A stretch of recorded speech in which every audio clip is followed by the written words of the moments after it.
I don't like when I like can't be interactive.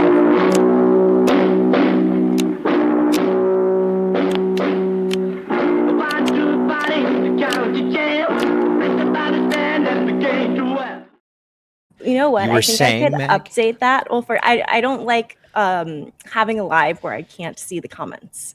So like Substack, I can't see any of the comments pull in. Instagram, I can't see any of the comments pull in it. And so then it's like, if I can't interact or get the feedback or whatever, you know, I'm just weird. It's just very specific. No, it's not But weird. It's weird, but that's why we got to get people from our Instagram to come to places where we can see the comments and we get support.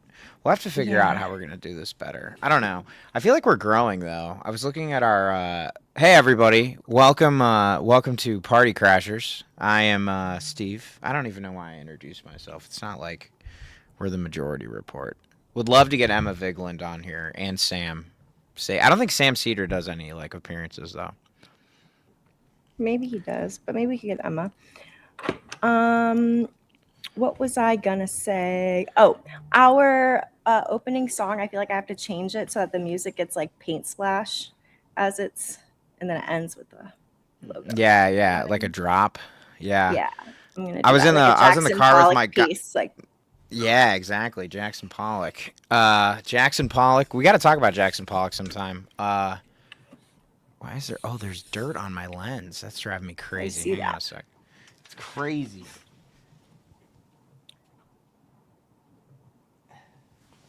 Did I get it? Yeah.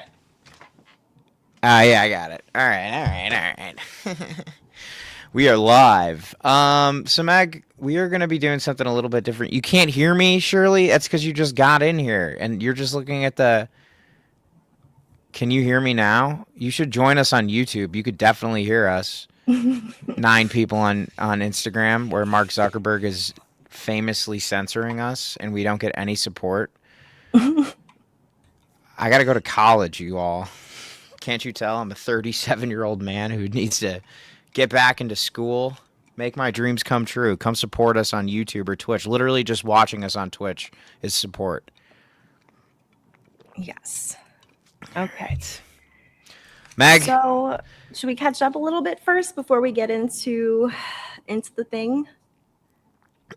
Yeah, I mean, I think we should tell our audience what we're thinking now for our new neurodivergent. Well, yeah, let's just catch up. Let's not overthink it. That's what you're always telling me. What do you want to Yeah, talk we don't about? have to overthink it. Well, catching up, we are we're kind of like pivoting the way we're doing things now because the headlines are increasingly depressing.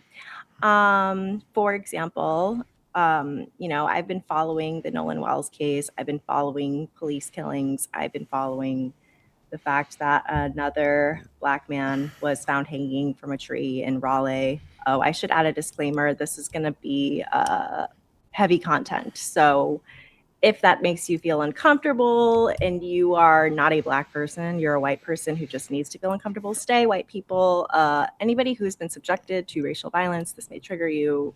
Just warning. Okay. But it is getting really hard to just be reactive to the constant pain and violence in our news cycle. And a lot of it, it's like we can't really fix anything until we address the root causes, history, do deep dives, especially as our current government is trying to erase Black history, civil rights history.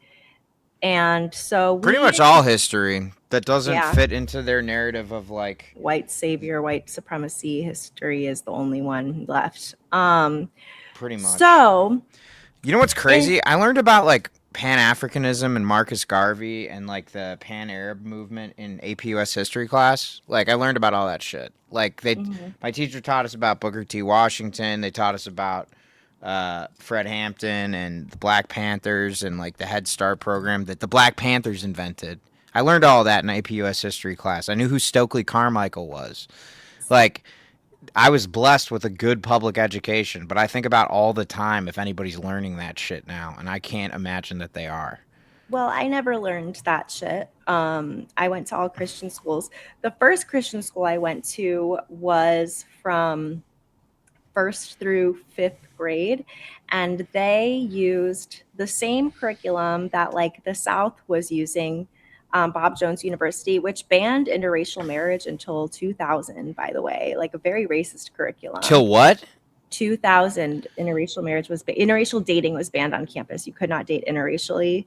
Um, Oh God. that was like where I learned elementary school history. I actually like pulled up some of that stuff because like if we're talking about like this is how people are learning shit now.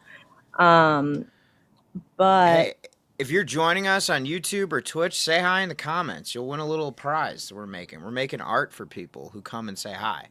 So it's pathetic. People go to a country founded by white people to complain about white supremacy rather than stay in your. Oh, Justin, you're such an incel. Don't come into our chat well, with that.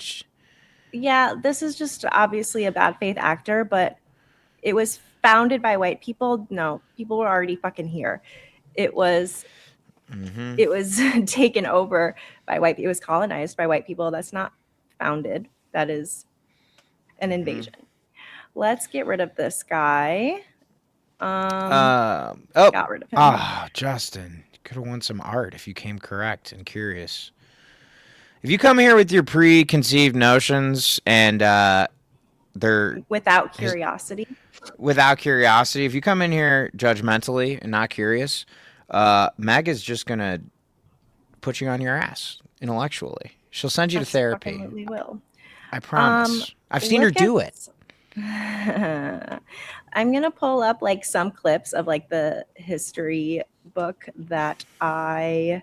Yes, the current USA is colonized, and not all like countries should not be colonized. We need to stop stealing other people's resources and land, and you know. Anyways, I'm not. I need to stop. Okay, tell me when I should address a comment. Otherwise, I'm gonna No, miss no, it. no. Keep commenting. I'm gonna deal with the comments. Just me and Maples, MPL. Oh, in Minneapolis. I don't know. Yes, all countries are colonized, even current USA. That's absolutely correct. It's Okay. absolutely correct. Actually, if you even look at a map, it's colonized. I don't know, I could explain that later. But it was basically. Hang on a second, Meg. There's a special one for you. Because you use. Okay, perfect.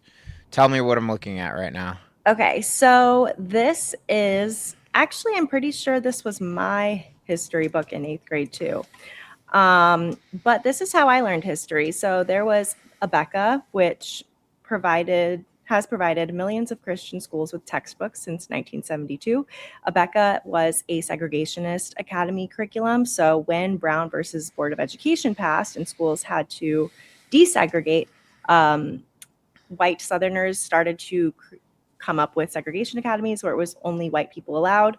And that's where like the whole school vouchers fight came from, because they were like, we don't want our tax dollars going to the public schools where black people are. We want our tax dollars to go to our white segregation academies. And And they had their own curriculums. So this is the kind of shit that was in those curriculums, which still, when I was in school, was in mine. They said things like that slaveholders treated their slaves well. Although the slaves faced great difficulties, many found faith in Christ and learned to look to God for strength. By 1960, most slaveholders provided Christian instructions on their plantations. God gave the Christian slaves the ability to spiritually combine African heritage of song with the dignity and power of Christian practices. Through the Negro spiritual, the slaves developed the patience to wait on the Lord and discovered that the truest freedom is in the freedom from the bondage of sin. that's disgusting. It is Clearly, they so didn't teach. fucking They didn't disgusting. teach the history of Haiti. The story of slavery in America is an excellent example of far-reaching consequences of sin. The sin in this case was greed on part of African tribal leaders, on part of the slave traders, and on part of the slave owners, all of whom allowed their love for profit to outweigh their love for their fellow man. They're literally just trying to do everything they can to like deflect. Oh, It's they're so teaching that to kids. this is what I was raised on, and this is what is still like in schools in Mississippi, honestly. Oh, Jesus Um, Christ, that's horrible. it is really horrible. Look, the slave who knew Christ had more freedom than a free person who did not know the Savior. Like, excuse me? You got everybody should read the book. There's this book called Jesus Christ and John Wayne, the history of evangelical Christianity in like the 20th century, and it talks a lot about how the white evangelical movement co-opted abortion, like James Dobson and all them. Like basically in the 70s, like some evangelicals were pro-choice and others were uh, zealots, and then basically once they desegregated schools, they made abortion like their issue because they couldn't make segregation their issue. But then they were basically creating this charter school system in the background so that they could continue to keep stuff segregated. Um, God, that's gross. It's like I've So never seen an actual textbook. We have 26 people watching right now. Thank you for jumping in. Be sure to say hello. We're going over history that you didn't learn about in school, or you might have, but we all need a refresher. So Bob Jones University, which again, my first Christian school used them. I think my second one did too. My second one was not as out like racist. It was just more like color blindness, but this is just racist. But color blindness is also Wait, it racist. was But we'll it's get to called that. Bob Jones University. Is it does like sound like the like yokel like Bob Jones. How you doing? My name's Bob Jones from Bob Jones Chevrolet. This is my wife cousin, Hetty. Uh, yeah, that sounds like Yeah. some real redneck shit. All right. So one thing that they said in their 2001 edition of History for Christian Schools is the KKK in some areas of the country tried to be a means of reform, fighting the decline in morality and using the symbol of the cross. Klan targets were bootleggers, wife beaters, and immoral movies. In some communities, it achieved a certain respectability as it worked with politicians. So this is laying the groundwork for the fact that the KKK has long been sanitized and normalized to protect what it actually is, and this all to go back to what we're seeing now with Nolan Wells and so many other instances of Black people being killed, and it is just not even handled at all because this has never been addressed. We have let every generation inherit the sins of his father, and we have a duty to take responsibility for the sins of our fathers. Can I I say that as somebody who's a half Vietnamese refugee immigrant and still feel that duty because I've benefited from white supremacy. Can Go I ahead, jump in here really quickly? I think there's a please. lot of people who are Trump voters who say, well, like the president doesn't have anything to do with like downstream consequences. That's absolute bullshit. And I'll tell you why. Because of the historical precedent Mag is discussing right now.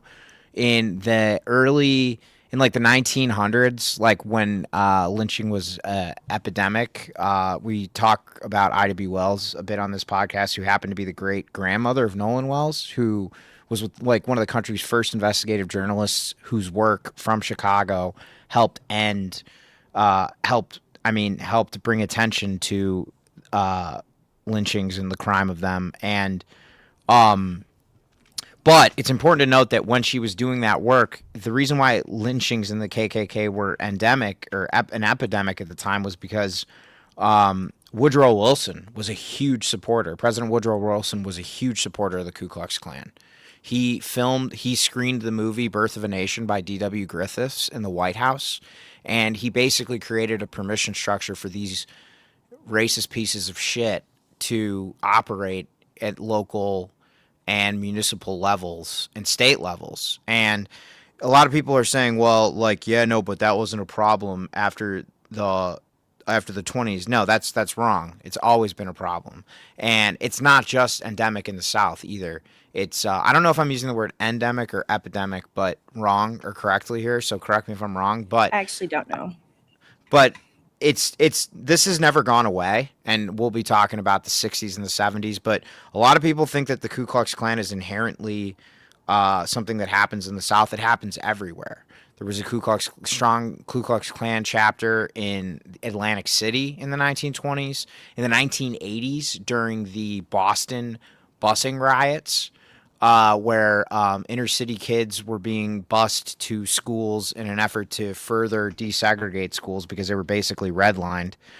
David Duke, who was a Ku Klux Klan guy who ran for president, actually went to South Boston, and there is a famous picture of a black man being stabbed by a American flag.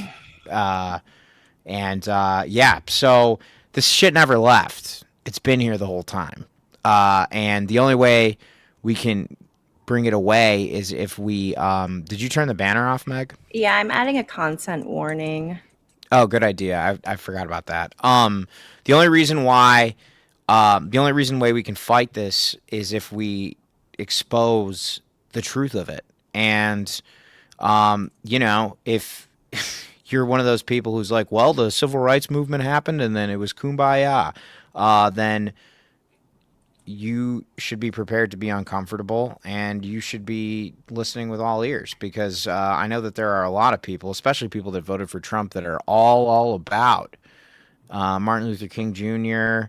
And then as soon as that's over, then they go back into the same shit that's been happening in terms of white supremacy for since the beginning of this country, basically. Yeah.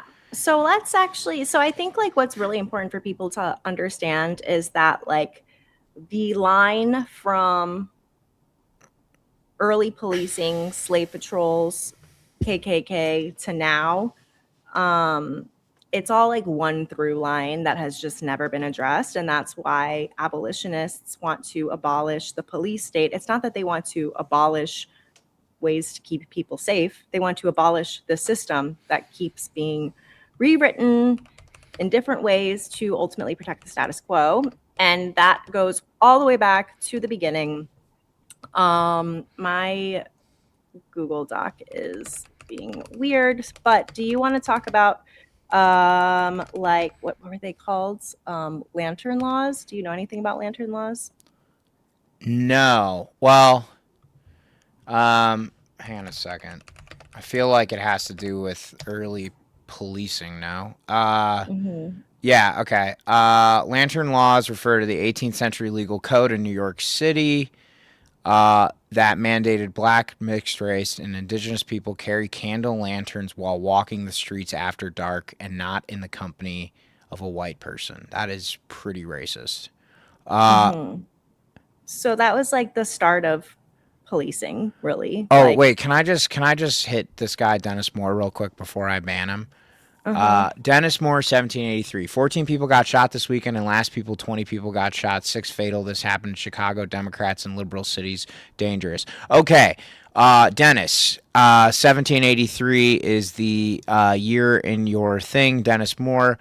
First thing I'm going to remind you, sir, is that lease on your pickup truck is the reason why your credit score is lower than your cholesterol. Second of all, make sure you're taking better care of your teeth because that is a precursor to heart disease. Now, to get to the substance of your argument, which is that Chicago is dangerous under the most liberal mayor, leftist mayor we've had, crime's at an all time low in Chicago.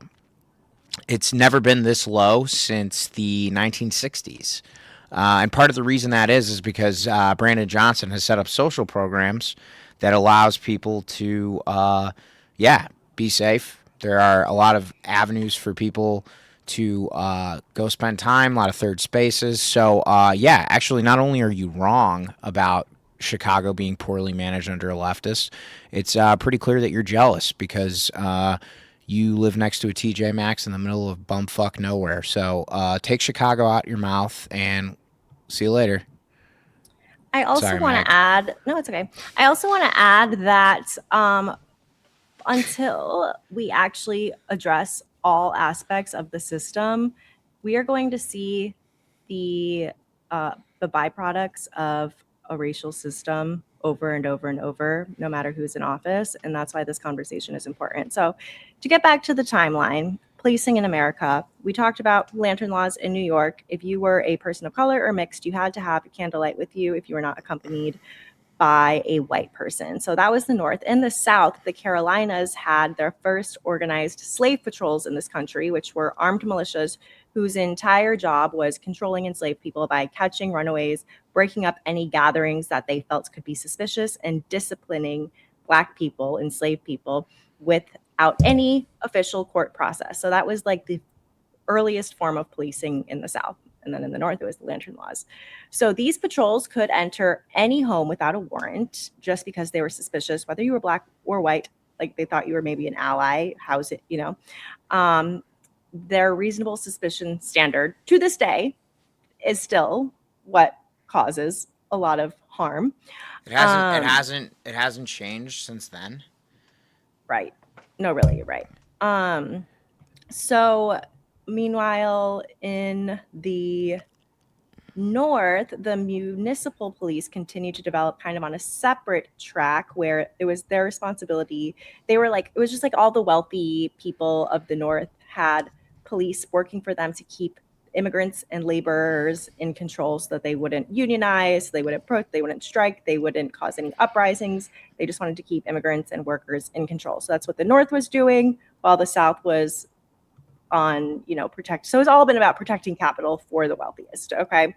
Mm-hmm. Um, so then, after the Civil War, Oh, Mississippi and developed. can I just say something? Add something really quickly. It's part of the reason why like people who deny the fact that systemic racism is real is like this is all about protecting capital, and since race was so uh contingent on we were basically not basically it was people were doing all of that labor and we're not being paid for it. So, Mhm, and the way that that was determined was by race. So therefore, if capitalism protecting capital is a function of race, then therefore racism is systemic and it always has been and it will be until we recreate the system. Right, Meg? mhm. Yeah, yeah. And yeah, I don't remember what I was thinking. I was Sorry, I thinking. didn't mean to cut you off. You No, were no, talking no. You're about okay. Oh, I was thinking. I kind of want to chew gum. I'm gonna get into the black codes in Mississippi in 1965. If you know anything about that, I want to talk about that. Otherwise, I'm gonna go look for gum. If you want to keep going off. BRB. yeah. So I don't know about this, but I will kind of let everybody know what was happening in terms of we're gonna kind of do some connective. I'm gonna do some connective stuff. Basically, 1920s, we have this resurgence of the Ku Klux Klan. We have the New Deal by Franklin Roosevelt, which basically helped lift poor white people out of poverty, but it did not include any reparative steps be taken on behalf of people of color. So they were largely left behind. Sharecropper system is still very much intact, which is just an extension of modern day slavery. Uh, Franklin Roosevelt did not desegregate the armed forces. That was Harry S. Truman after the war. And so there was a large number of people of color who fought the Nazis, came back, and realized that we still lived in Nazi Germany, part of the country. Then obviously 40s, 50s, Emmett Till is assassinated or is Okay, murdered we in. can get into that. Let's rewind so we're not jumping everywhere. Hi, I'm back. I couldn't find gum, but I could find a non-alcoholic beverage. Well, you were at 1965, so I was I on was getting. 1865. Oh, 1865? I thought you said It's 1965. okay. My bad, my bad. It's All okay. right, It's all okay. right. Okay. So after the Civil War, the slave patrols, who again were just militias going around terrorizing Black people and their allies, they became the sheriffs. So Mississippi passed Black codes to criminalize vagrancy, a lot of laws that they could just recapture any Black person and put them back into plantations and enslavement because the 13th or 14th Amendment. Um, Slavery is abolished 13th, except unless it is a because function of you are punishment. a bunch. So, yes, so they would just punish people for anything they wanted. So, that is what those slave patrols became sheriffs. And then that fed straight into convict leasing. So, they would take people in that they accused of whatever they wanted, lease them out to corporations so they could continue enslavement. So this And started happening in the 1860s? yes, 1865. So Jesus. then there was all like, so, okay, so there was the Parchment Farm, which opened in 1904. There's a book about it, and it's called Worse Than Slavery. They leased prisoners as young as 6 or 7 years old, and 15% of their imprisoned people died in a year just doing railroad and levee work alone. Um, the governor who built it James K. Vardaman, said outright that he wanted to run it like an efficient slave plantation and to instill respect for white authority. So that was 1904. So, Jesus. so again, at what point was racism addressed here? Not ever, not at all. Rewinding a little bit, 1875, Reconstruction is starting to happen. After the Civil War, Mississippi started to have a biracial elected government. Black men were serving in office for the first time in the state's history. So in 1875, an armed white paramilitary group called the Red Shirts violently overthrew it. Up to 300 people alone during one of these riots were killed.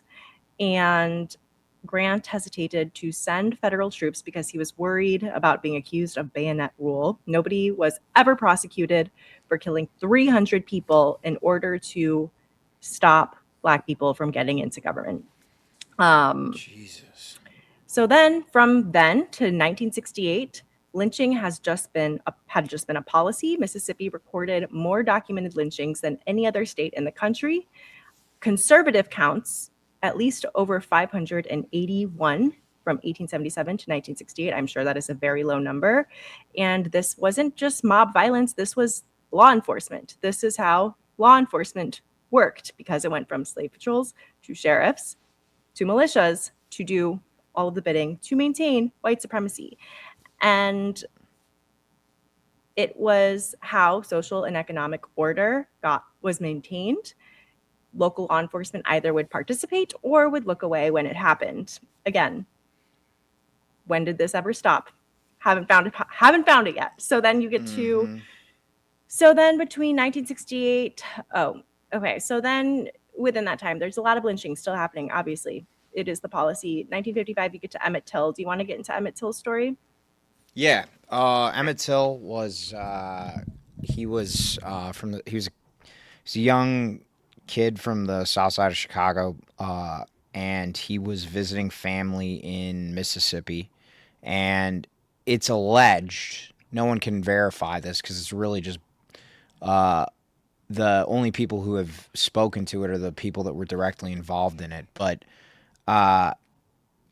apparently, he whistled at a white woman in Mississippi because he was just hanging out outside of a store. And then that woman told her husband and the rest of his family, and then later that night they went and they beat him brutally and killed him. And he was like a 10-year-old kid. I have to look at the actual. He was young. He was just an innocent kid, and he was this woman basically told her husband and her family that this kid whistled and at her, and it was a black kid, and then they felt emboldened to murder him in the worst way possible. So his body was brought back to Chicago, and the funeral was the visitation. Like, you could see, it was an open casket. His mother insisted on being an open casket, and he was unrecognizable. And a lot of people say that that was what kicked off the civil rights movement in earnest, because of the outrage, rightfully, for what they had done to this poor boy. It's really sad. And if you look at the pictures, though, it's really of the funeral and the visitation, and just what a profound effect this had on the psyche, starting in Chicago and then spreading across the country. It's pretty crazy. But yeah, what did I miss, Meg? And I'm pretty sure that the woman he whistled at is still alive, and she has not been tried for her, basically for conspiracy to get this kid killed. So, yet another example of unresolved. Yeah. There's no justice. Yeah. And I think, like, so if we right now there, I don't know if you remember Trey Reed. He's somebody who was found hanging in a tree at a college in Mississippi about a year ago. His family had to fight so hard to get any answers. Right now, we have Nolan Wells. His family is dealing with like so much. Like people are writing terrible reviews about his mother, who's a nurse. Like these parents are having to fight so hard for justice, the same as like Emmett Till's mother had to fight for her own son. It, and meanwhile, the system just protects the perpetrators, while the people Mm-hmm. who are it's really gutting. Like yeah. So that was 1955. After that, you get to COINTELPRO, um, which do you want to explain COINTELPRO? Yeah. So, COINTELPRO was a CIA program that basically authorized the domestic surveillance of many people who were deemed radicals. People like Malcolm X, Fred Hampton, Martin Luther King Jr. I think John Lennon had a file. And so basically, what it was designed to do specifically is to split and segment the left into different uh, splinters, for lack of a better term, so that it would never unite. And it involved a lot of misinformation. It involved a lot of kind of factionalism. I'm pretty sure that there was an example of like Gloria Steinem being told not to talk about economics. Like the person who was in charge of CIA counterintelligence was named it's the character that Matt Damon's character in The Good Shepherd is based off. His name was Jesus Angleton, and he was actually a poet laureate from Yale, and so he understood that a large part of counterintelligence, or in this case, fascism, was maintaining cultural stranglehold on insurgent progressive movements. So, whether they were talking about undermining Patrice Lumumba in the Congo, or they were talking about undermining Fred Hampton in Chicago, there was always this CIA-backed domestic intelligence operation that was basically just screwing everything up internally. And then I think in 1978, the Pentagon Papers were released, which is how we had proof that people like Martin Luther King Jr. and Fred Hampton and Malcolm X and Stokely Carmichael were all being surveilled by the FBI. I mean, Fred Hampton was assassinated by the FBI and the Chicago Police Department. There's Mm-hmm. proof to that. It's indisputable fact at this point.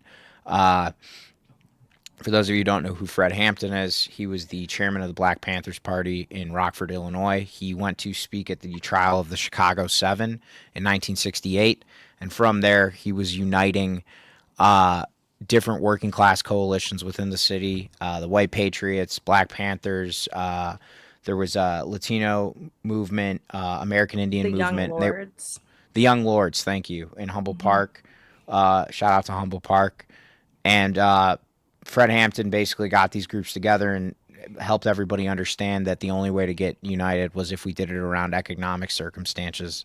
And as soon as he started doing that, everybody started freaking out. J. Edgar Hoover basically greenlit him from that point on because he kind of had cracked the code, uh, So, which is some interesting things. What I have pulled up right now is the Senate report from COINTELPRO. It's 1,000 pages. I've been reading it for fun because it is fascinating. One thing that the Senate found was that none of their labels actually had any meaning. The Bureau's titles for its programs should not be accepted uncritically. They imply a precision of definition and targeting that did not even exist. Even the names of the later programs had no clear definition. The Black Nationalist Program, according to its supervisors, included a great number of organizations that you might not today characterize as Black nationalists, but were primarily Black. Indeed, the Nonviolent Southern Christian Leadership Conference was labeled a Black nationalist hate group. They couldn't even what? define the new left except as more or less an attitude. Furthermore, the actual targets were chosen from a broad group of names the programs would imply. So even when they say COINTELPRO was only going after Black terrorists, they literally were not. Like the fucking Senate committee found that they were just referring to Black majority spaces and groups. But this has a lot because like the findings versus what COINTELPRO was saying, like the Senate really rips them alive. And this was not a woke Senate. Like if we were to redo these hearings, I'd be so interested. Yeah, it was a pretty strong reaction to the Pentagon Papers. I mean, Carter was president. He was pretty progressive Yeah. by those standards, and they were reacting to Ford and Nixon. So, um, probably did more than we've seen in the last 30 years in terms of like fighting back against violating everybody's Fourth Amendment rights. Another interesting thing is like they talk about the definition of preventing violence because they claimed COINTELPRO was to prevent violence. But they found that there was like very little documentation of any of these groups perpetuating any violence, but they were saying, well, they have the potential to be violent if they're in larger numbers.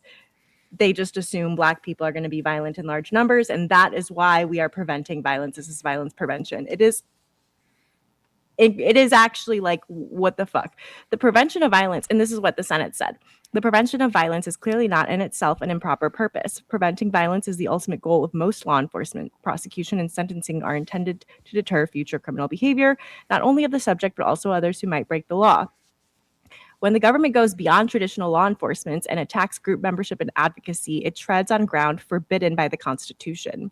So this was all unconstitutional, but either way, this did a lot to Black. It was this total surveillance, fracturing any unity happening between Black communities and other communities, especially like across coalition, turning people against each other, infiltrators, making sure people were fighting each other so that they just could not advance.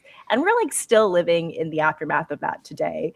When COINTELPRO got rid of the Black Panthers, it left a gap where there was nobody in communities to protect them. So that's how we got the Bloods and Crips, right? Like all of this is an extension of the fucking government fucking with these communities and then Yeah. criminalizing them in the aftermath of it. Can I just say, yeah, Infuriating. can I add on to that?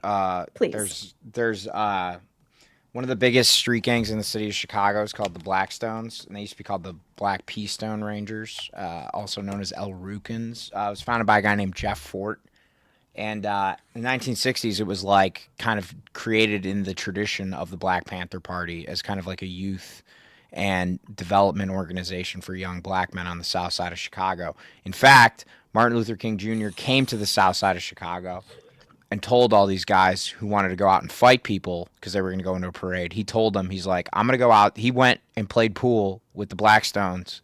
And Martin Luther King used to be a pool hustler.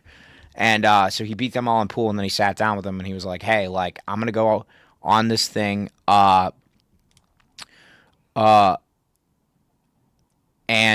somebody's going to throw a brick at me, and I'm not going to fight back, and neither are you guys. And so they went and did that. But then COINTELPRO happens, and yeah, so they split these organizations up. They became street gangs, and then in the 80s, what ended up happening is they started using RICO cases like they had for the Italian mob to break up Chicago street gangs. So basically what happened is like people like Jeff Fort and Larry Hoover and David Barksdale all were sent to prison under RICO indictments, and then Chicago gangs didn't have a centralized authority, and so then that's where you get all the different like cliques and like block to block violence because these organizations no longer had central leadership structures.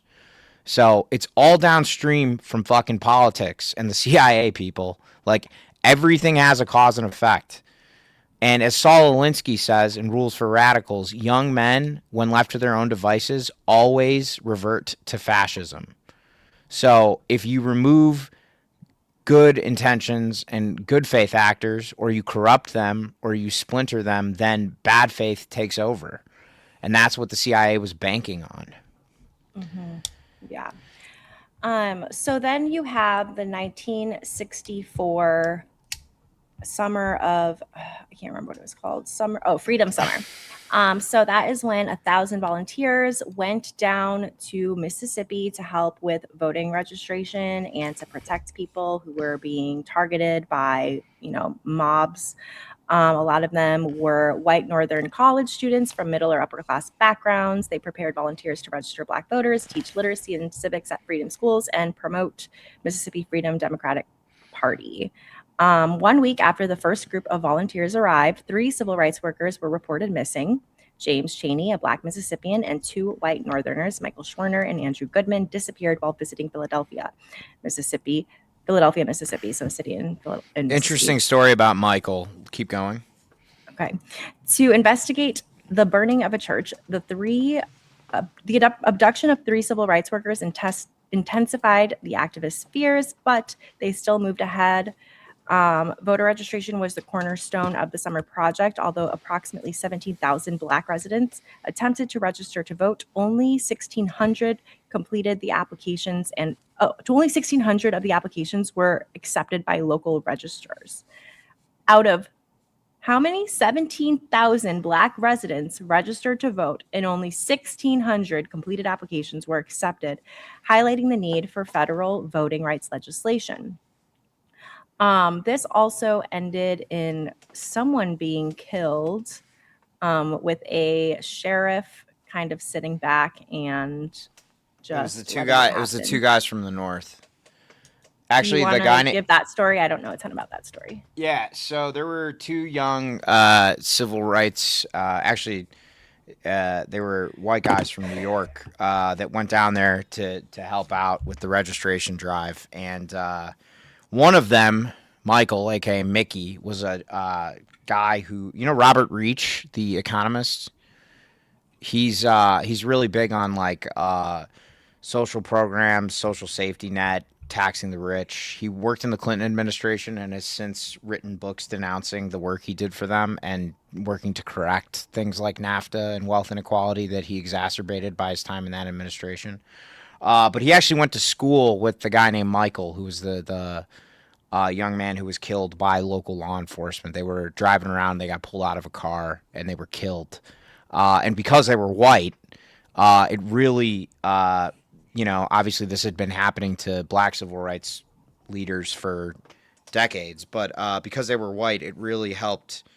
Unfortunately, that's what it took to kind of amplify just how bad it was, and how unjust it was. But yeah, no, this guy apparently, Mickey, is part of the reason why this guy Robert Reich has, Robert Reich is like 5 foot, like he's very small, so people used to pick on him. And this guy was a civil rights worker who had been killed by the local sheriffs. He had protected this guy, and he said he had always remembered that, and like when he was in school and things like that. And that was kind of the reason that he got into public service in the first place, is because this guy who had protected him on the schoolyard was assassinated in Philadelphia, Mississippi, for just trying to get people registered to vote. And yeah, I think that was another one where they didn't really. I don't know that they ever held the people accountable to justice. Like, I know they definitely got pulled over by cops at night, and they were assassinated. And I mean, there's millions of stories like this too. Like, I don't think that you can. There's not just one story that encapsulated. It's just like Medgar Evers is another one. Like, just thousands and thousands and hundreds of thousands and millions. Like, I don't know. It's just crazy to me, the scope of it. And it's never gone away. It's never stopped. We've never said never again with this. Right. problem. It's an ongoing genocide. Like, we don't talk about chattel slavery as it is, which is a genocide, and then the continued ethnic cleansing through our criminalization system. Shortly after what you just talked about, Benjamin Brown was killed. He was a Black truck driver from Jackson, Mississippi, and he was a part of the Freedom Rides. He left a nearby cafe and police shot him. He was struck in the head, back, and legs, and died the next morning, which was his 22nd birthday. Nobody was ever held accountable for that. After that, you had the Jackson State killings. 460 rounds in 1970. 460 rounds were fired into a dorm. 2 people killed, Gibbs and Green. No prosecutions. And then you had the war on drugs, which, as we know, was also a way to target Black communities through criminalization and policing. Do you want to get into that? Repeat that again. I was just The war on processing the drugs. 400. Oh, the war on drugs. Yes, I Yeah, would like to. 460 fucking rounds into a dorm. That's Like, fucking crazy. That's crazy. Like, and if you look at, and it's similar to like Fred Hampton too. There was like, if you look at the bed that Fred, you can actually go visit the house that Fred Hampton was assassinated in. They still, I think I don't know. His son, Fred Hampton Jr., does a lot of work. His mother was pregnant with him when Fred Hampton was killed. She was laying in bed with Fred Hampton, and if you look at the house, you can look at pictures of the house that Fred Hampton was assassinated in. He was laying in bed asleep, and I just can't think of 460 rounds. Yeah, so the war on drugs. Okay, so let me set the stage for you. It's the 1980s. 71. Well, 1971 is when Nixon announced. Yeah, okay. So basically, what happened was Nixon gives this address in 1971 saying that the greatest scourge to American youth is drugs. So he announces this war on drugs. The DEA is founded.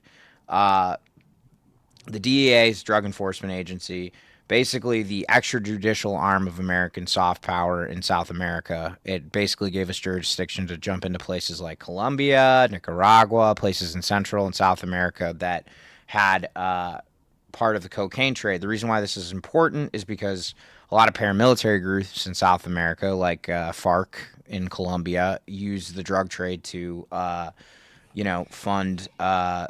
insurgencies. Because they were fighting back against U.S. installed dictators that were trained at the School of the Americas, which is a school that the CIA set up in South America specifically to train fascist dictators that could stop the threat of communism. I'm using quotes because none of these countries really had a communist anything. They were just people that wanted to do things like nationalize resources that had been historically repatriated or had been taken by white landowners like United Fruit Company and oil companies like in Venezuela, stuff like that. Basically, the Cuban Revolution kind of gave everybody a mind fuck. So they create the School of the Americas. There's the DEA. In the 1980s, that's where you kind of see the marriage of the CIA, the war on drugs, and the 13th Amendment come to fruition because Ronald Reagan gets in office, and him and all of his buddies are just talking about privatizing everything, and they're talking about the menace of communism. So they decided to start privatizing federal prisons. Then crack cocaine comes onto the scene. Now, for those of you who don't know about the history of crack cocaine, there is a lot of substantial evidence to suggest that crack cocaine was developed by the CIA and introduced into black and brown communities specifically so that they could fund the Nicaraguan Contras. There is irrefutable proof of this. If you want to look at the grand jury testimony of Placido Rondon, who was Freeway Rick Ross in LA, who was basically the person who is credited as having started selling crack in South Central Los Angeles. This guy, Placido Rondon, was connected to the Nicaraguan Contras, who were the people that were against communism, and they were death squads, basically. And in order for the CIA, because remember, we were coming off of the 1978 Pentagon Papers, in order for the CIA to continue to do shady shit like fund war crimes, they had to do it and get money in ways that Congress couldn't see the money. And what better way to do that than selling rock cocaine to poor people? So Placido Rondon taught Rick Ross how to cook crack, and the crack cocaine epidemic took off. Now, there was a journalist named Gary Webb who wrote for the San Jose Mercury News who was covering the story and mysteriously took his own life. He wrote a book called The Dark Alliance, and there's still a lot of proof of it outside of that. I mean, if you guys want to look into the Iran-Contra scandal, that was proof of just how far we were willing to go to protect our capital in South America. But the war on drugs and unfair sentencing laws are also born out of the crack cocaine epidemic, which basically said that if you are caught with an ounce of powder cocaine, you are going to be held accountable the same way as someone who is caught with a $10 crack rock, which is insane because an ounce of powder cocaine, which is typically associated with upper class, rich white users, is enough cocaine to sell and be a drug dealer, basically. A $10 rock is something that the poorest, most marginalized people were relying on as Reagan's administration was gutting blue collar jobs and unions where these people likely would have had careers had Reagan not sent everything overseas. So when I say Ronald Reagan fucking sucks, I mean it definitively. Top to bottom. Him and his friends, not only did they strip middle and urban America of their ability to make a living, he also introduced nefarious substances and actors into society in order to then exploit those people who, obviously, if you get caught with a $10 crack rock and you have to go to jail for 10 years, Reagan and all of his buddies who own those privatized prisons because of the 13th Amendment and the exploitation that allows it to enslave people, uh, that that's why it's very frustrating to me. Sorry. I think I No. did my best to be concise, but it's No, just that was great. I infuriating. think I want to add like some more historical context under Nixon and Reagan because it also Please. falls into all of this, which is that after Brown versus Board passed and schools had to desegregate, there was a big effort from white Southerners who wanted to maintain segregation.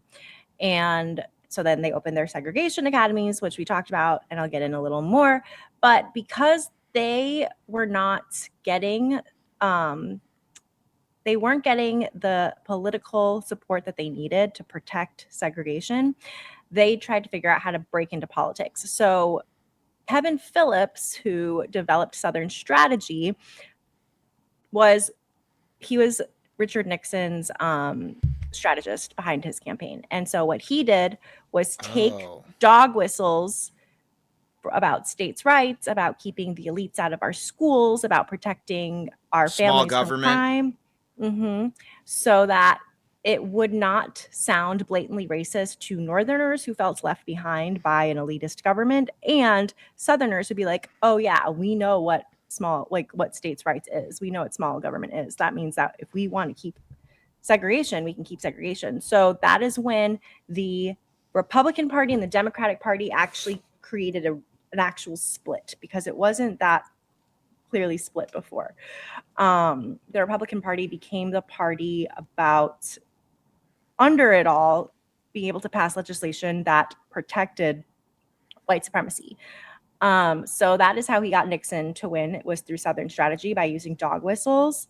And I actually also think another thing that people don't realize is like people online get so mad when more progressive candidates say things that like are a little more moderate or a little more fleshed out.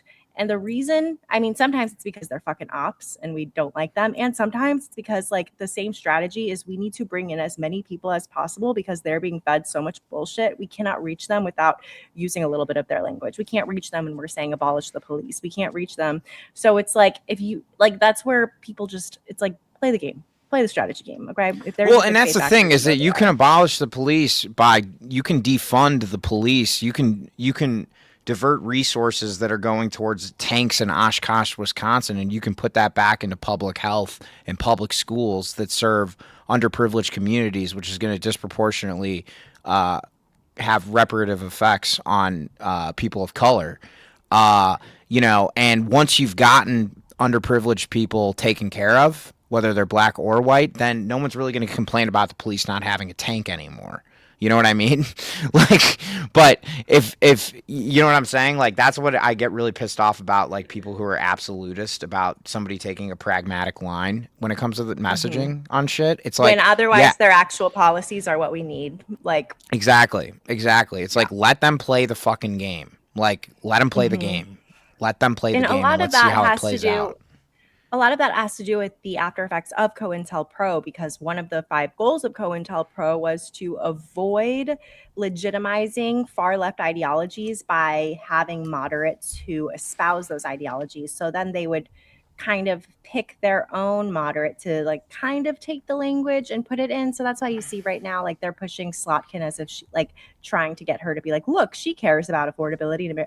So that like there's a lot of mistrust because COINTELPRO has been fucking with trust by installing their own people. And now we don't know who to trust when they have to appeal to bring in a broader coalition. And it is just a mess and it's hard. And I get that.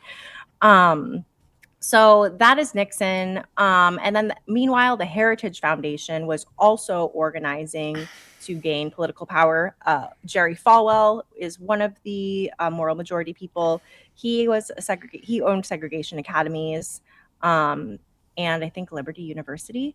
But Yeah, Liberty University in Wheaton, Illinois, and his son was the one who got caught with his wife. that wasn't Wheaton, Illinois. Liberty is in the Virginia, Pennsylvania, somewhere like that. I think it's in Wheaton. Oh no, maybe Wheaton College. Maybe Wheaton College is. Yeah, Wheaton College is different, but Ronald Reagan, they got him elected on their platform, which was their version of Project 2025. The Heritage Foundation also wrote Project 2025. So this is like all one line that comes full circle. And it also reminds us that these motherfuckers have been organized for a long time, decades, just to protect capital and white supremacy.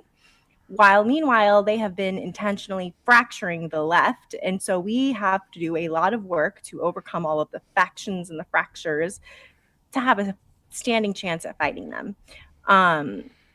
So I kind of went through some of the curriculums, but so like this is the segregation academies. It's the segregationists who really like built all of this infrastructure at first and then aligned with like the women's rights, anti-women's rights groups, because they're like, oh, abortion could be a really good wedge issue and all of that. But while this is going on, they have schools, they're developing curriculums, they're getting these curriculums into Christian schools saying things like slavery provided educated Southerners the time to better themselves intellectually.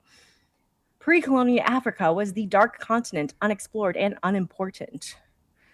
And this is the BJU curriculum is explicitly a segregation academy one. Anyways, so again, now we are in the 70s. At what point have we addressed racism? Never, literally never. Like, and it just keeps I don't, when people say like, this isn't a race issue, this is never stopped being a race issue. And no, it absolutely is. And it never stopped being an ace. Like, one of the most infuriating, like, shit lib news moments is when George Stephanopoulos woke up the day after Obama was elected and said, racism is over in America. Yeah. Like, and that was in 2008. And you know how long it took Barack Obama to do the bare minimum about addressing unfair sentencing standards that were created in the 1980s around crack and powder cocaine? It took him he didn't do that until like later in his second term because it's so entrenched. And I mean, think about the 90s, the super predator laws that Joe Biden made his name on. Like, that whole thing with the Central Park Five, where Donald Trump was taking out full-page ads in a New York Times calling for the lynching of 5 innocent black men who had nothing to do with that. Mm-hmm. Mm-hmm. This has never gone away. It's only ever been selectively focused on by corporate media. And they ignore it long enough to let people think that it goes away so that you keep buying toothpaste and boner pills. But it's still there. It always will be until we talk about it. And I think that's why, like, I understand why people say they're trying to make this a race war when it's a class war. And that is true to an extent. Okay. That's true to an extent because this started as a means to maintain separation of classes by introducing race. And we are never going to be able to get to the class war part until we address the race part. This actually happened. What was it? Bacon's Rebellion? I'm echoing now. Steve, I'm going to have to mute you. Mute. Okay. Bacon's Rebellion. Is anyone familiar with Bacon's Rebellion? I'm going to pull something up on it. Let me see. Bacon's Rebellion. Bacon's Rebellion let me share screen. Actually, I'm just going to move Steve. Remove from stage. Okay. What should I do? Share screen. Okay. So Bacon's Rebellion was in 1676. It was the first stirring of revolutionary sentiment in America. But historians have come to understand that Bacon's rebellion was a power struggle between two stubborn, selfish leaders than a glorious fight against tyranny. The central figures in Bacon's rebellion were opposites: Berkeley, who was 70 when the crisis began and a veteran of the English Civil Wars, a frontier Indian fighter, a king's favorite. And what is a frontier Indian? Is this even a good source, National Park Service? I think they usually are.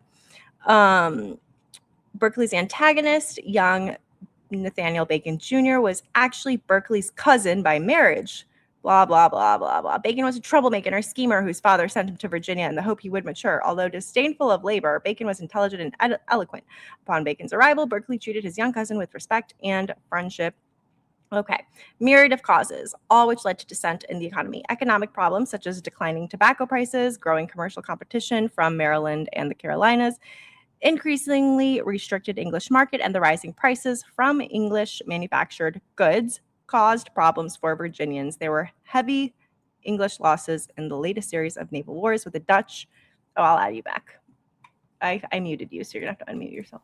Can I get behind the scenes photos? Okay, I unmuted you. I feel like this is not the right version of Bacon's Rebellion. But I guess I can keep reading it. Okay. So, blah, blah, blah. So the difficulties encouraged the colonists to find a scapegoat against whom they could vent their frustrations and blame for their misfortunes, which I would say economic problems usually have to do with a fucking ruling class. But let's find a scapegoat. Okay, the colonists found their scapegoat in the form of local Native Americans, indigenous people. Are you talking about Bacon's Rebellion right now? Yeah, I feel like this is a weird source.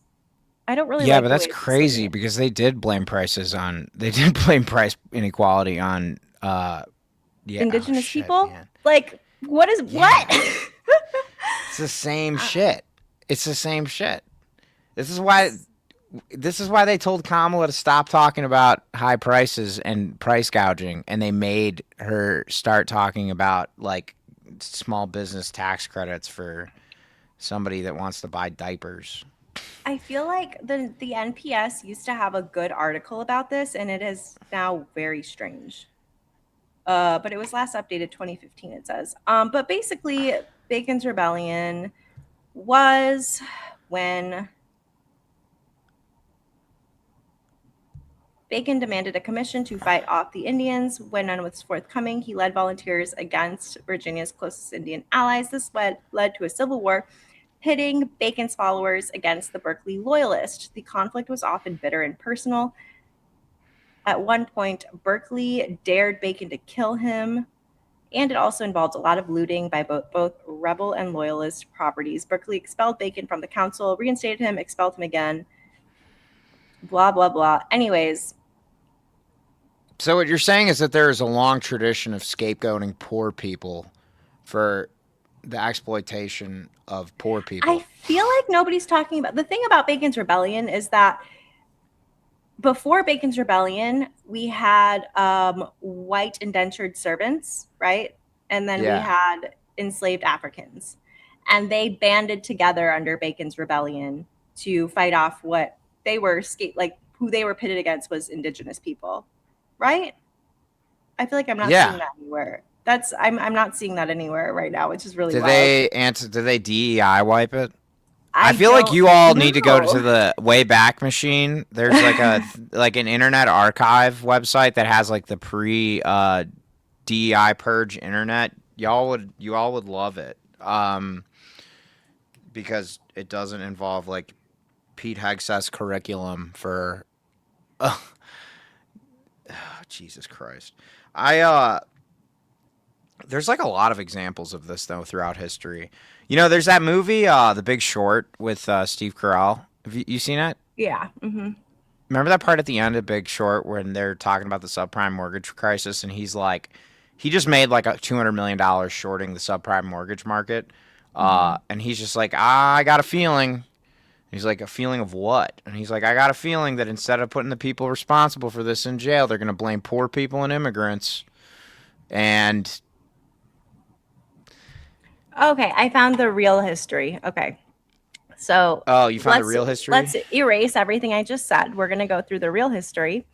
Other than the fact that Bacon did lead a rebellion against the indigenous people. The indigenous people had raided the crops or whatever, which, like, again, this was stolen land.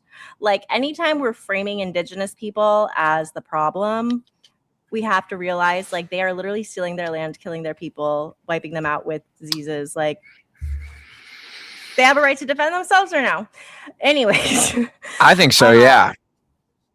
So Bacon wanted the colony to retaliate for raids by indigenous people on frontier settlements and to remove all indigenous people from the colony so landowners like himself could expand their property. Berkeley was afraid that doing that would cause unity among tribes and they would lose against the united tribes. So they wanted to keep the tribes factioned, and part of keeping them factioned was not letting the black and white people fight against them. So it was like, this is why we need to teach history. They literally did COINTELPRO in the colonies. This isn't, look at the goosebumps, Meg. Oh, wow. I got big, you can't see it, but they're big. I can't. Okay, so. God damn it, this is so frustrating. So Bacon organized his own militia, which was white and black indentured servants and enslaved black people who joined in exchange for the promise of freedom and attacked nearby tribes. So again, like, I'm not understanding who the real enemy is, but I mean, it's like people joining together for a common cause and understanding that their freedom is intertwined with each other, right? The power struggle ensued with Bacon and his militia on one side and Berkeley and the rest of the colony's elite on the other side. There were a month of conflict. And then in September of 1676, Bacon's militia captured Jamestown and burned it to the ground.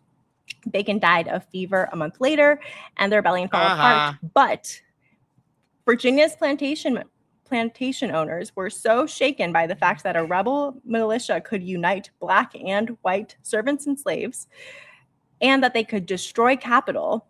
So, because they were so fearful of a multi-race alliance, Bacon's rebellion spread far and wide, and several more uprisings of a similar type followed all over the colonies. In an effort to protect their superior status and economic position, the plantation owners shifted their strategy in order to maintain dominance. They abandoned their reliance on indentured servants, and instead of using indentured servants who are white, they imported more black enslaved people from Africa. Then they decided to make a legal distinction between black and white inhabitants by permanently enslaving Virginians of African descent and giving poor white indentured servants new rights and new statuses, such as they could have some home ownership, they could be a little more free, and that way they see a distance between themselves and black people, and they could never again unite and take down capital. So soon after Bacon's rebellion, they increasingly distinguish people of African descent and European descent, and they increasingly give some power to independent white farmers and landholders. And yeah, that is when this started. I just want to make a quick little jump in here to 1940s Germany. Adolf Hitler went on record many times saying that a lot of his policies were inspired by colonial America and how we treated indigenous people in America, like the systemic extermination. And Jim Crow. Yeah. So, like, people, they tend to gloss over that fact when they talk about Adolf Hitler, but he was a prolific reader of Western novels, specifically. So, yeah, this all sounds pretty like Nuremberg laws, doesn't it? You know, like Mhm. racial laws and all that stuff. There's this good documentary about it's about street art in Northern Ireland. And there was this one guy who participated in the peace processes. He was like a councilman in West Belfast where the Protestants lived. And he's like, listen, the thing about my constituents is that they're poor white trash. And he's like, there's nothing that poor white trash likes more than being one step above, one rung above the poorest, whitest trash on the ladder. And it's stupid. And he's like, this is what they get to divide working people is shit like this. Catholics versus Protestants. Like, and that was why that's why everybody freaked out with Fred Hampton, because he was like, he saw through it. He saw the division, divide and conquer. It's literally what they say. I mean, we can talk a little bit. We can talk a little bit about the Incas. Well, I want to get more into Fred Hampton actually, because what the commission, what the Senate Commission found was that what was most threatening was somebody who could unite across racial divides. And the Young Patriots, who were migrants from Appalachia at the time, their emblem was a Confederate flag. And he still, even though he got a lot of pushback, he still wanted to unite with them because he knew that ultimately they would learn that they had a common enemy and the overlords. And I mean, and it went both ways. The Young Patriots were also like, oh, what are these violent, whatever, but maybe we do need to unite. And he did lose some support because of it. And we're seeing a lot, like at some point we have to, coalitions are not safe spaces. We do need to have safe spaces. We do need to have boundaries with people who are unsafe. And also we need to figure out how we can build bridges across divides. Like who is willing to be the bridge between these people so that we can all start to work together. Can I give you everybody a little bit more context about that alliance between the White Patriots and the Black Panthers? So just to give you an idea of just how like Confederate these guys were, I used to work in a warehouse with a guy named Binky. And when I met him, I was like, where are you from? And he's like, I'm from Chicago, uptown, hillbilly heaven. And I'm like, you're not from Chicago. You're from West Virginia or Alabama or something. He's like, nope, I've never even been on a bus. And the reason why uptown hillbilly heaven is called hillbilly heaven is because that is where Appalachians moved from West Virginia and the Appalachian Mountain regions to Chicago in order to work in factories during we got some Valentards here. I see Michael Parenti is the godfather of Marxist communist thought in the United States, ardent defender of the yeah, okay, that's definitely a Chris Valenti joint, if I've ever seen one. Oh no, wait, no, maybe we're talking about a different Parenti, never mind. That guy's a different historian. But anyways, so the White Patriots, they were literally from Appalachia. Yeah, and they were they had Southern accents. In Chicago, there was a city of neighborhoods, and if you came from uptown, hillbilly heaven, you had a Southern accent. Like you had a hillbilly accent. So these guys all sounded like they were from West Virginia. And when Fred Hampton came to speak with them, they were all ardently defensive about this guy coming up there and talking about economic populism. And then he went outside the meeting and the cops started beating him up. And then these guys stepped in and said, no, he's with us. And then that's when they realized shit. They're like, oh shit, this guy is with us because he's treating us. They're treating him the same way all the cops and the Pinkertons treated coal miners and their families. Ooh, I just got goosebumps now. Yeah, look, I got goosebumps too. Woo! That's what it's all about. And actually, I met a guy at Netroots from More Perfect Union who lives in West Virginia, and he's going to come to Uptown sometime to talk about Fred Hampton and this alliance. And I hope to have him on the show sometime to talk about it. John Russell, he's got a Substack called The Holler. You should check it out. He always talks about working class issues. And so like it was pretty crazy though, because like it was a bunch of white guys who had a Confederate flag, but they were hillbillies in like the labor sense of the word. Like they believed in economic populism. And that's why on my I have my vote for Zoran button here, and then I have my Fred Hampton sticker button that says, we say we're not going to fight capitalism with black capitalism, but we're going to fight it with socialism. And that's what freaked everybody out. Love, love, love, love. We're gonna do a more in-depth thing, and I want to see if we can. I think. Yeah, we'll talk more about Fred Hampton. I want to see if we can get Fred Hampton Jr. on the show. Let's do it. Um, Yeah. No, that'd be so sick. Let's get Yeah, that and they do a lot of there. good work at the Fred Hampton House. Like it's kind of like a museum, I think, and there's like a nonprofit that they do work for. I wonder so. if we could do a live stream from there. Oh, yeah, definitely. And they've tried to condemn the house a couple times, so like I know that they're always looking for help, and they deserve it. It's an important piece of history, Chicago history, American history. Most people don't know that labor organizing started in Chicago. Back of the yards. Yep, that's right. Haymarket, the martyrs of Haymarket. Most people know about Chicago labor history in Europe than they do in Chicago, because May 1st, Labor Day, is commemorated to the Haymarket martyrs. But I digress. I feel so much happier that we're talking about history, by the way. It gives me hope. Like I've like almost started crying twice from hope.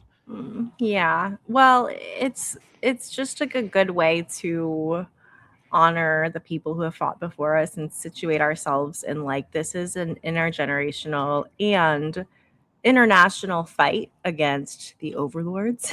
And we are just one tiny piece of the puzzle. We're not going to take it all down in this generation, but we're going to do what we can to build off of the people before us by learning from them instead of repeating, like they were all fractured on purpose, turned into factions, pitted against each other on purpose. So what can we do? We can unite even when we don't totally agree with someone, because that is what they were most afraid of. And I think that is what gives me hope, is knowing that we have the ability to look at history and do the things that they were not able to do then and build off of the fight that they had, instead of keeping up with the same fight over and over and over.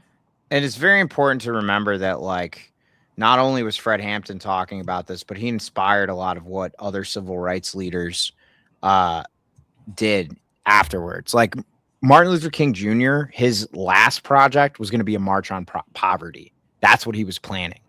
Like Martin Luther King Jr. was like, now we need to expand the scope of this social movement. We need to do what the 1 million person march to Washington, D.C., which was about the civil rights movement.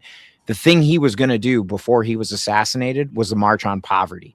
And that's what they were also afraid of too. There were 3 goals in COINTELPRO. One of them was also keeping a Messiah, like making it impossible for any Messiah to come up. Martin Luther King Jr. was listed as one of them, who could broadly unite people who were from moderate to extreme, black, white. Like that was not cool to them. So then he was assassinated. And it's important to remember when we're talking about COINTELPRO, we're not just talking about how they destabilize these social movements. Like there are very deliberate choices that were made with respect to how the story of the civil rights movement was told. For instance, there was color TV and color stock film, but there is a reason why all the pictures from the civil rights movement were taken in black and white. And I mean, you can't prove it, but like and you can look now, there are still members who have connections to the CIA that are still in mainstream media. True. Yeah. And like, so fucking true. There's this thing that they say in acting. Stella Adler said it, the art is in the choice. And like I said, the guy who created COINTELPRO and was the head of counterintelligence used to be a poet. And there's a reason why there were a lot of societies of like artists and things like that were directly funded by the CIA.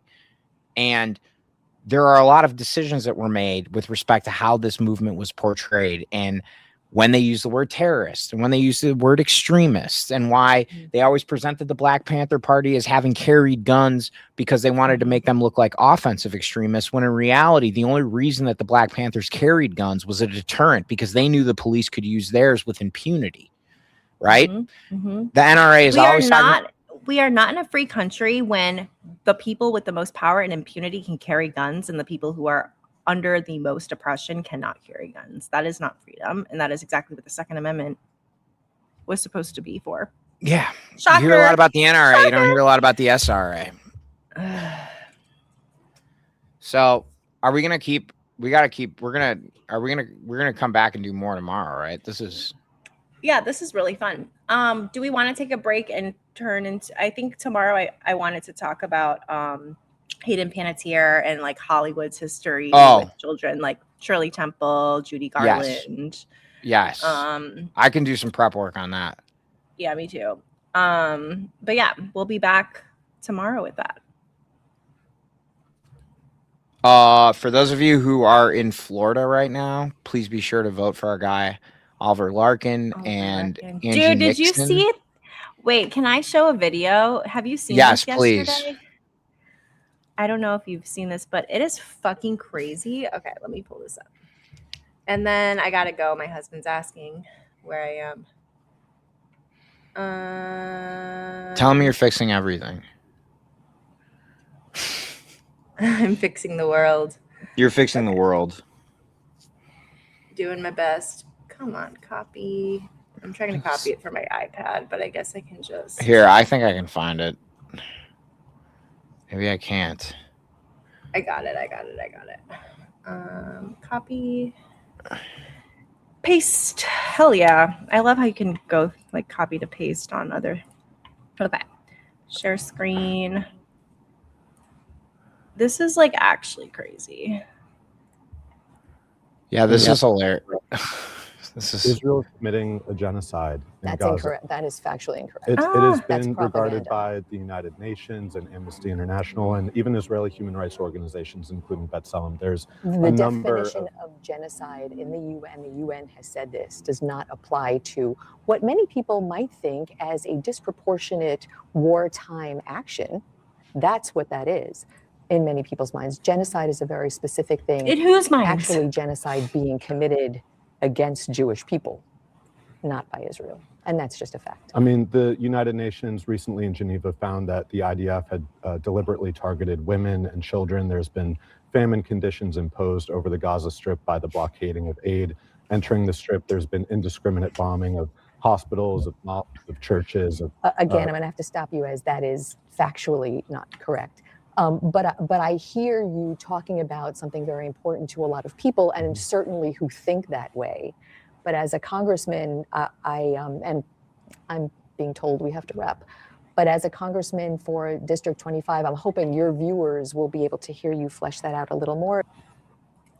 Dude, these people, like, excuse?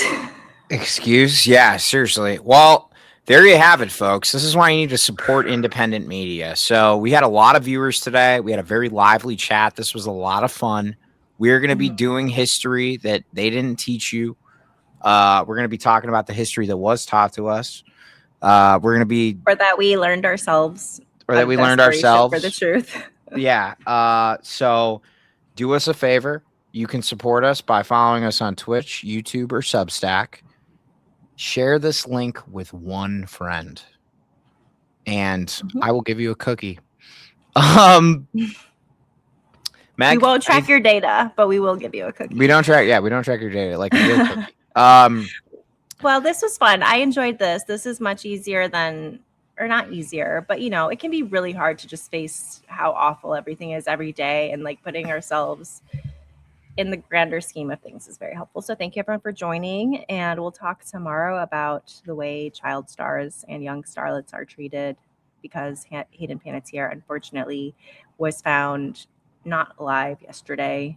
Another part of this is that her ex-boyfriend is the one who allegedly called the police, and her restraining order on him because he was abusive had just ended a month ago. So there's like a lot there. It's really fucking sad, but we'll talk about that tomorrow. But sad things are easier in the context of history, because then we know that we can do something else going forward, at least learning from history. Okay. All right. Thanks, y'all. Ending stream.